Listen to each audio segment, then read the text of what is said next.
Olá, pessoal. Sejam muito bem-vindos à nossa aula de recomendação de adubação e fechamento de formulações, tá?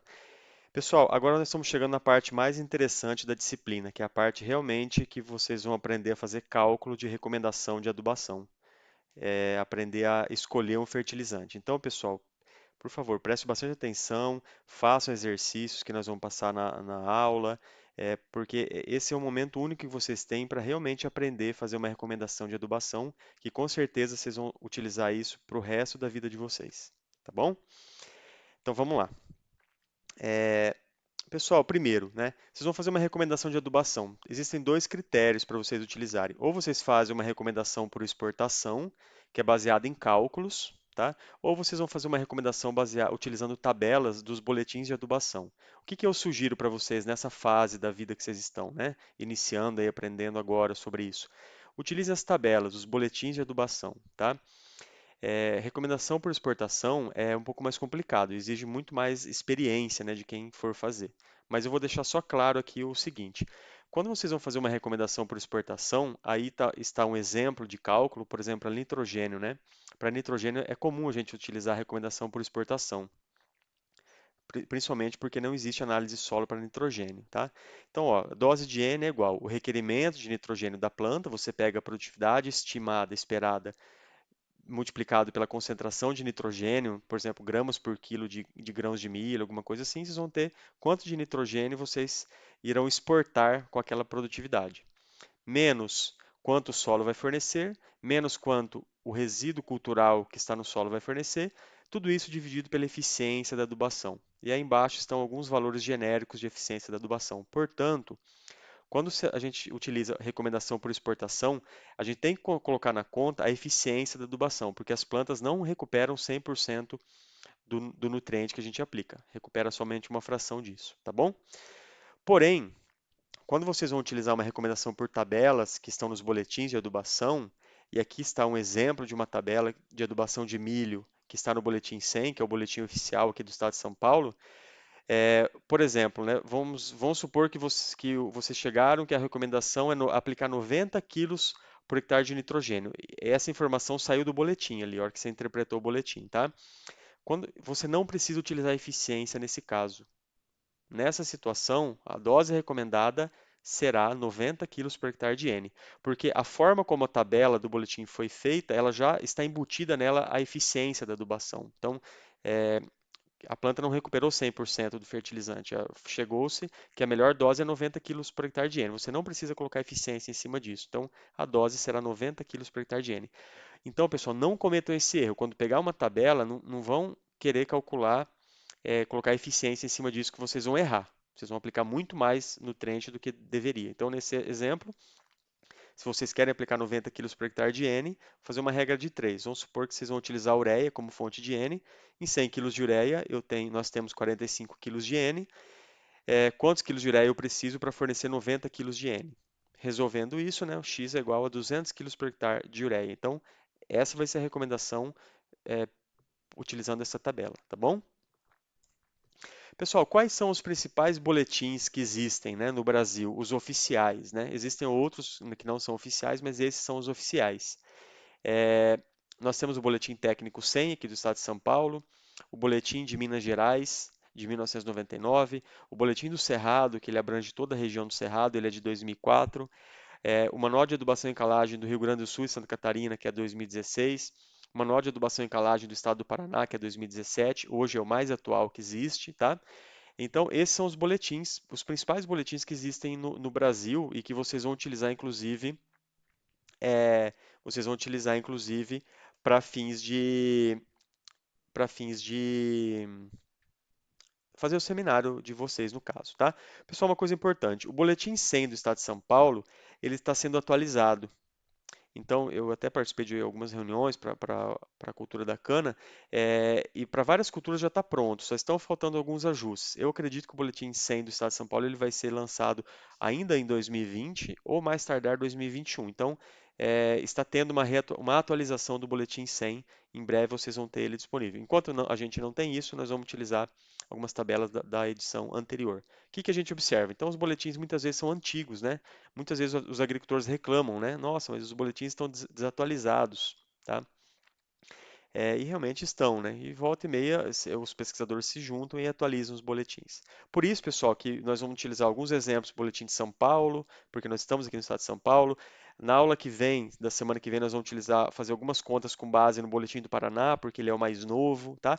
Mas de maneira geral, vocês têm que saber, sair da disciplina, aprendendo a interpretar e utilizar qualquer boletim desse, pessoal. Porque quando vocês formarem, quando vocês estiverem formados aqui na Exalc, vocês vão sair para trabalhar, muitos de vocês não vão ficar no estado de São Paulo. Alguns vão para Minas, outros para Goiás, outros para o Cerrado, outros para Bahia, outros para o Maranhão. Então vocês têm que aprender a utilizar qualquer boletim, tá bom? Bem, e aí eu vou explicar para vocês como esses boletins, as etapas que eles foram feitos, o que tem dentro desse boletim. É por isso que vocês precisam entender para saber interpretar qualquer um desses boletins. A primeira fase de um boletim foi feita a definição dos extratores. Qual que é o melhor extrator de análise de solo? Essa aula vai ser um pouco repetitiva com o que vocês viram em fertilidade do solo, mas eu acho importante apresentar novamente esses conceitos para vocês relembrarem, porque isso é muito importante para a nossa aula de recomendação de adubação. O que é definir extratores, né? Então foram feitos ensaios em casas de vegetação para controlar outras variáveis, foram utilizados diversos solos de uma região e foi cultivada uma planta. E aí foi feita uma correlação entre o teor inicial em cada um daqueles solos avaliados com a quantidade do nutriente acumulado na planta. Então, cresceram uma planta, por exemplo, soja, por 60 dias, 90 dias, e no final foram lá, colheram essa soja, pesaram, moeram ela e analisaram quanto de fósforo tinha acumulado nessa planta. E correlacionaram isso com o teor inicial lá no solo, que foi obtido por diversos extratores, por exemplo, Melish, resina, Bray, Olsen. E aí vamos fazer um exemplo aqui, ó, que foi utilizado o extrator A e o extrator B. O extrator A, ele apresentou uma alta correlação. Então, quanto maior era o teor inicial no solo, quando começou o cultivo da soja, naqueles 20 tipos de solos, por exemplo, maior era a quantidade de fósforo acumulado na planta. Então, esse extrator A está funcionando muito bem. Ele tem uma alta correlação entre essas duas variáveis. Já o extrator B ele tem uma correlação mais fraca, ele tem uma ausência de correlação. Então, ele é um extrator ruim. Então, pessoal, os boletins, os pesquisadores já fizeram isso, muitos desses estudos na década de 80, 90 aqui no Brasil, e já chegamos aí quais são os melhores extratores de nutrientes para solos aqui no Brasil, tá? E aí tem uma diferença muito clássica. Aqui no estado de São Paulo, no Boletim 100, nós utilizamos alguns extratores diferentes de outros estados do Brasil. Então, só para vocês saberem, né? Para fósforo, nós utilizamos a resina aqui no estado de São Paulo. Em outros estados se utiliza o Melish, que é um extrator ácido. Então tem uma diferença aí. Então quando vocês pegarem o boletim 100, vocês vão ver que é resina. Quando vocês pegarem o boletim de Minas Gerais ou outro Rio Grande do Sul, Santa Catarina, vocês vão ver que é Melish. Então tem uma diferença muito grande nisso, tá? O estado de São Paulo, ele chegou a utilizar Melish na primeira edição do Boletim 100 de 85, mas depois eles observaram, os pesquisadores aqui do estado de São Paulo, que o Melish ele não estava realmente sendo um extrator muito bom para fósforo. E aí eles iniciaram uma série de estudos que culminaram com o lançamento aí da segunda edição do Boletim 100, na qual mudaram de Melish para resina. Portanto, a resina ela é um extrator melhorado para fósforo, é um extrator mais moderno do que o Melish, tá bom? Por isso que aqui em São Paulo a gente utiliza resina. Outra diferença grande, aqui no estado de São Paulo, para micronutrientes, o extrator principal para micrometálico é DTPA, tá? Que é um quelatizante. E no restante do Brasil se utiliza também a solução Melish. Então tem basicamente essas diferenças. Mas não é o objetivo da aula ficar falando qual que é melhor, qual que é pior. Aqui vocês têm que interpretar os dois extratores no caso, tá? Então essa é a primeira fase. Segunda fase, interpretação de teores. Então nós já definimos qual que é o melhor extrator para aquele determinado nutriente. Agora nós precisamos saber se aquele teor que ele está mostrando, identificando, é baixo, médio, alto ou muito baixo, tá? Então são estudos feitos em campo com o objetivo de determinar classes de teores, tá? Essas tabelas de classes de teores, elas ficam lá no começo dos boletins, Então, se pegar o boletim 100, lá no começo tem as classes de teores para fósforo, para potássio, para enxofre, para cálcio, para magnésio, para micronutrientes. Tá? É sempre no início do boletim, tem as classes de teores, que é para interpretar o teor. Tá? Então, nessa fase da interpretação dos teores, né, foram feitos estudos de calibração, e é esse gráfico aqui, pessoal. É muito importante vocês entenderem isso aqui, tá? Aqui nós temos no eixo X o teor do nutriente no solo, e no eixo Y nós temos a produção relativa, indo até 100%. O que a gente observa? E aqui no estado de São Paulo a gente considera assim, ó, de 0 a 70% da produção relativa, a gente considera que é uma classe muito baixa do nutriente no solo. De 70 a 90, uma classe baixa. De 90 a 100, uma classe média. Acima de 100, alto, e duas vezes esse valor aqui, a classe superior do teor médio, separa o alto do muito alto. Tá? Então, o que isso quer dizer? Quando nós temos um teor de nutriente muito baixo, o solo está pobre. Nós temos que adicionar aquele nutriente. Se a gente não adicionar aquele nutriente, a produção relativa nossa ela é muito reduzida. Tá? Eu sei que vocês já viram isso em fertilidade, mas só relembrando, pessoal, o que é produção relativa? Produção relativa é obtida de um experimento feito no campo, em um tipo de solo especificamente, né? E repetido para vários outros, no qual você tem um tratamento sem adição de determinado nutriente e você tem um tratamento com adição daquele nutriente. E aí você conduz o experimento e lá na colheita você colhe o experimento e você faz uma conta. O que é produção relativa? É a produção do tratamento é a produção no tratamento sem adição do nutriente, por exemplo, sem adicionar fósforo, dividido pela produção do, com adição do fósforo, vezes 100. Isso é produção relativa. Vamos fazer um exemplo só para ficar claro aqui para vocês, porque isso, pessoal, é o coração de interpretação de análise solo. É a parte mais importante de interpretação de análise solo, vocês têm que entender isso, tá? Não só para a aula, é para a vida isso, tá? Imagina que nós fizemos um experimento em determinado solo, e a produção no tratamento controle sem fósforo foi 30 sacos por hectare de soja. E a produção no tratamento com fósforo foi 60. Houve resposta à adubação? Houve. Né? Quando eu não adicionei fósforo, produziu 30. Quando eu adicionei fósforo, produziu 60. Qual foi a produção relativa, então? 50%. Então, quer dizer o seguinte, nesse solo, se eu não adicionar fósforo, a minha soja vai produzir somente 50% do potencial dela. Ou seja, vai ter uma grave quebra de produção. Então, pessoal, para vocês poderiam pensar em economizar adubação nesse solo? Com esse teor X de fósforo no solo? Nunca, né? Vocês vão ter que adubar. Então, onde está esse dado aqui, mais ou menos? Né? 50% está aqui, ó. Então, está na classe muito baixa. Então, nem pensar em querer economizar em adubação com fósforo nesse solo com teor muito baixo de fósforo, tá? Outro exemplo. Fizemos outro experimento com soja em outro solo agora. Esse outro solo tinha um teor melhor de fósforo, ele era mais rico em fósforo. A produção do tratamento controle foi de 60 sacos por hectare e a produção do tratamento com nutriente foi 60 sacos por hectare. Houve resposta à adubação? Não, não houve. A produtividade foi igual. Ou seja, né, adicionar, gastar com fertilizante nesse caso não foi vantajoso, porque não aumentou a produção. Por que não aumentou a produção? Porque aquele solo possivelmente já tinha um teor de nutriente alto no solo, ou razoável no solo. Tá?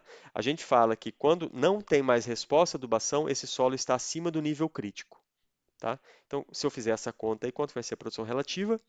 Vai ser 100%. 100%. E aí, vamos colocar isso no gráfico, essa bolinha verde. Então, nós já estamos aqui, ó, 100%. Ou seja, daqui para frente, pessoal, não tem mais resposta à adubação. Então, para que o agricultor vai adubar daqui para frente? Ele vai reduzir as doses de nutriente e vai adubar simplesmente para repor a exportação de nutriente pela lavoura, para não deixar o solo dele empobrecer.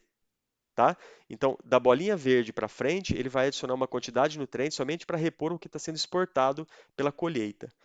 Da bolinha verde para trás, para a esquerda, ele tem que adubar tanto para repor a exportação, quanto colocar um pouco a mais de nutriente para também melhorar o solo, para que o teor dele atinja esse nível crítico aqui. Tá bom?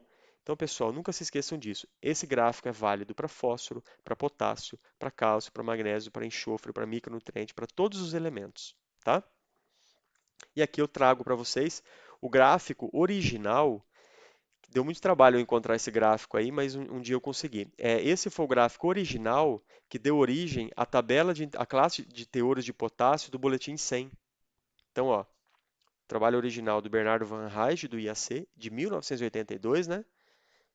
Vocês não tinham nem nascido, eu estava nascendo nesse ano e eles já estavam aí fazendo trabalho, né, de fertilidade do solo. E que eles observaram que à medida que aumentava o teor de potássio no solo, a produção relativa ia aumentando até atingir 100% e daqui para frente não tinha mais resposta à adubação. Aí eles fizeram essa equação, essa regressão, tá? Ajustaram os dados aí e com isso eles chegaram nessa tabela de interpretação do boletim 100. Então, teor de potássio 0 a 0,7 muito baixo, 0,8 a 1,5 baixo, 1,6 a 3 médio, depois alto e muito alto, tá? E aí, pessoal, qual que é o nível crítico? O que que a gente chama de nível crítico? No estado de São Paulo, a gente chama de nível crítico a classe superior do nível médio. Então, no caso aqui é 3. Ou seja, nível crítico, aqui no estado de São Paulo, equivale ao teor equivalente à produção relativa 100. Tá? Isso a gente considera em São Paulo. Em outros estados, varia. Normalmente, outros estados consideram que é a produção relativa 90% ou 80%, segundo a Embrapa, tá? De 80% a 90%. Aqui no estado de São Paulo, a gente considera que nível crítico é o teor de nutriente no solo, que equivale a uma produção relativa de 100%. Ou seja, desse nível para frente, não tem mais resposta à adubação, tá bom? Então, esse é o conceito de nível crítico. E a terceira e última fase, pessoal, de um boletim de adubação é curva de resposta, né? Então, são experimentos feitos no campo para cada classe de resposta, né? Muito baixo, baixo, médio e alto. Tem-se a melhor dose do nutriente. Elas são específicas para cada cultura e são obtidas em várias condições de solo e clima para serem validadas, tá? Então, essa é a última fase de um boletim, e aí a gente chega na tabela de recomendação de adubação, por exemplo, do boletim 100. Aqui é um exemplo para a cultura do milho, e tem duas tabelas aqui, tá? Adubação de semeadura e adubação de cobertura, tá? Então, pessoal, nós vamos parar nossa aula aqui e na próxima aula nós vamos continuar essa parte para eu explicar para vocês como funciona uma tabela de um boletim de adubação, tá bom? Espero vocês na próxima aula. Até mais.